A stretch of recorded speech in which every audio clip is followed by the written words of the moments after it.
Brigade de Gui, président de Africa SMB Forum, qui est un réseau de 25 000 entreprises dans 51 pays, dont 30 en Afrique. Et depuis peu, je suis maintenant ambassadeur en Tunisie pour la WUSME, qui est une organisation internationale, c'est la World Union of SMEs, connectée à ECOSOC des Nations Unies. D'accord.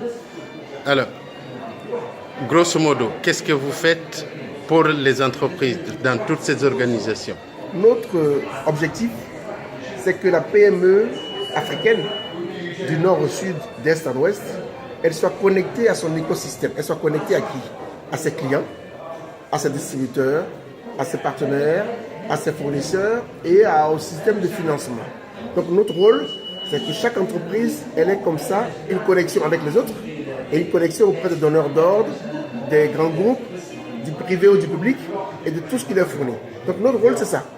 Et sur les 25 et quelques mille entreprises, quelques-unes nous donnent une mission d'aller les représenter, de chercher pour elles un distributeur, un représentant, une co-entreprise, un fournisseur ou des financements.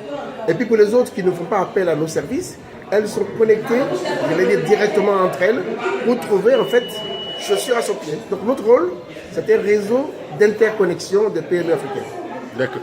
Et dans tout ça, pour les entreprises tunisiennes, comment est-ce qu'elles sont actives dans ce réseau ou bien pas encore? Il y a quelques entreprises tunisiennes dans le réseau. Hein? Elles sont, je dirais, un peu moins présentes que leurs voisines. Voilà. Et je dirais qu'on voit bien qu'il y a une sorte de résurgence d'envie d'Afrique subsaharienne en Tunisie, en fait. Moi, c'est ma première visite à Sfax et c'est vraiment un bonheur. J'ai visité quelques entreprises déjà ce matin, hier, je continuerai encore.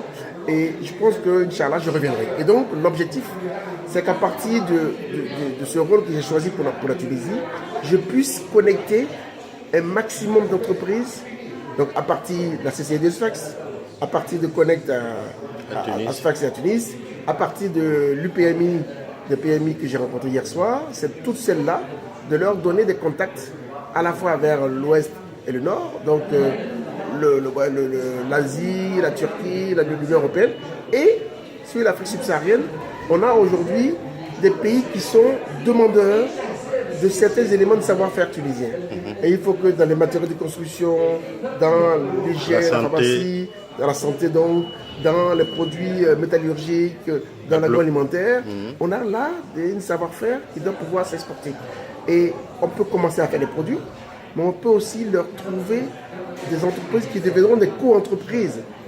Vous savez, rentrer dans un marché, on peut faire les produits pendant quelques mois, pendant un an, mais ensuite on peut arrêter d'exporter et aller peut-être s'allier avec une entreprise locale qui connaît bien son marché. Donc c'est la solution que je suis en train de proposer aux différents organismes que je rencontre ici à Sfax et en Tunisie en général. Là je pars ce soir, je continue demain à aller voir Bizerte. Et l'idée, c'est qu'à chaque fois, les entreprises confient le soin de faire en sorte que la Tunisie intègre le réseau et qu'elle trouve chaussures à son pied. Alors, concernant cette manifestation Tunisien Business Export, comment vous l'avez trouvé, l'idée déjà et l'organisation? Je suis étonné, pour tout vous dire, que ce soit la première édition. Tellement, dans mon esprit, que ce que je connais de Sfax, ça aurait dû depuis longtemps être fait. Mais ça veut dire aussi peut-être que les Sfaxiens sont très fiers de leur savoir-faire et travaillent déjà à l'export. Il n'y en a peut-être pas cette envie. Moi, c'est une opportunité avec la CCI du Sfax. Je suis en rapport avec, sans être venu à Sfax, avec la CCI depuis 2013. Et l'idée de me demander, même à quelques jours d'intervalle, de venir, je n'ai pas hésité. Je suis venu et j'ai eu raison parce que ça a été un lieu de contact direct. On voit l'ambition des Sfaxiens de pouvoir s'exporter. Et puis, de voir des gens qui viennent de 23 ou 24 pays, d'Afrique subsaharienne, des voisins de Libye, des gens qui viennent de l'Asie, d'Europe, jusqu'en Ukraine. C'est, je dirais, le fait d'avoir un aspect multipolaire, de diversifier les sources de contacts, de fournisseurs et de débouchés pour les entreprises de Sfax.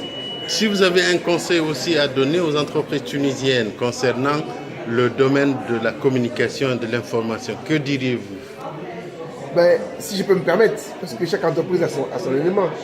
Je pense que le savoir-faire, il est indéniable. Je vois partout, notamment dans le domaine industriel, la qualité. Mais le faire savoir, c'est quand même la première chose. Vous savez, si vous ne dites pas ce que vous savez faire, si vous ne prenez pas la parole, si vous ne vous exprimez pas, il ne se passera rien. Donc, être sûr de son fait, c'est bien. Faire en sorte que l'environnement le sache, les partenaires, les distributeurs, les futurs donneurs d'ordre, c'est mieux. Il faut communiquer. Et il faut aussi sortir de son environnement, de son zone de confort. Et pour l'Afrique subsaharienne, il faut oser. Et souvent, les entreprises tunisiennes en général, les Sfaxiennes en particulier, n'osent pas assez. Donc, communiquer, oser, se projeter dans l'avenir, c'est la solution pour le marché tunisien.